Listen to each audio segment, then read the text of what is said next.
So this was hinted at you know, the last Spider-Man, where Jamie Foxx was like, man, there's got to be a black Spider-Man.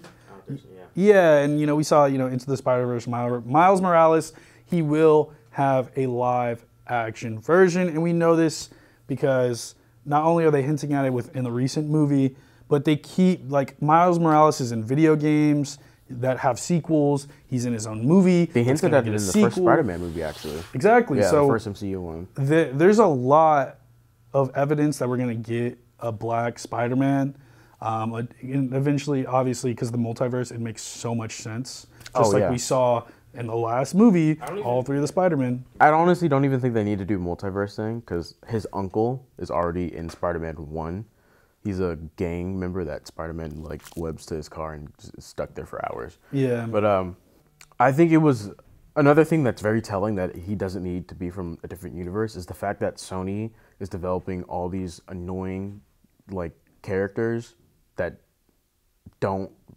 weren't made for solo stuff, like Venom, Morbius, Madam Web, because you don't like that apparently. Yeah, those people are honestly, they're all side characters. Yeah, they're not supposed to be mains. That's what we saw in the original Spider-Man, where, hey, he was just, you know, the antagonist in this movie, and he was dealt with, right, to an extent. So now they're just basically making Venom a movie, and you can see that they can't really carry the content because it's only like an hour and a half. Like, there's not much you can do with Venom because he's supposed to be a villain. Yeah, they recycled the same thing. Fucking Venom fights another blob of goo again and wins. Like, exactly. There's no real point. Like, Venom should really only be there. If they want to make him a good guy in MCU, okay, but he should only come in at, like, certain points, and he doesn't really need his own movies. But again, that's Sony, not Marvel, completely different entities. They do their own creative things.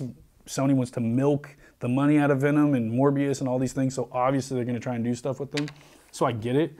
But I'm really interested to see Sony's version of the live action of Miles Morales, because the video game makes you want to get a PlayStation. Oh, yeah. Yeah. So, I mean, this would be a joint venture from Sony and Marvel Studios. And he would probably I wouldn't be surprised if he ends up showing up, like, towards the end of Spider-Man 4, or, like, is just there in Spider-Man 4 and isn't really doing that much. Like, for sure wouldn't have powers. Yeah. Unless it was, like, a post-credit scene or something like that. I'm just excited to see what they're going to do with Miles and how different it's going to be from the PlayStation. Because if it's a carbon copy, then people are going to be kind of annoyed. But I mean, I just want to know who's going to play him. Oh, they probably haven't even started casting. I think if anybody, it'd be the dude, the kid from Blackish. That's too old. No, the one that was younger. Still too old. How? That movie wouldn't be filming for another year. And then, you know, that kid's like a teenager right now, right? Right. Miles is supposed to find Peter at 13. They're not going to do an origin story for him. They don't need to do an origin story for him. But Miles doesn't get his powers. Well, they don't need to do it. Like, his story can be followed through. His origin could be followed through Peter's next Spider-Man trilogy, but Miles is not supposed to find Peter until he's like 13 or 14 years old. That kid from Blackish is like 16.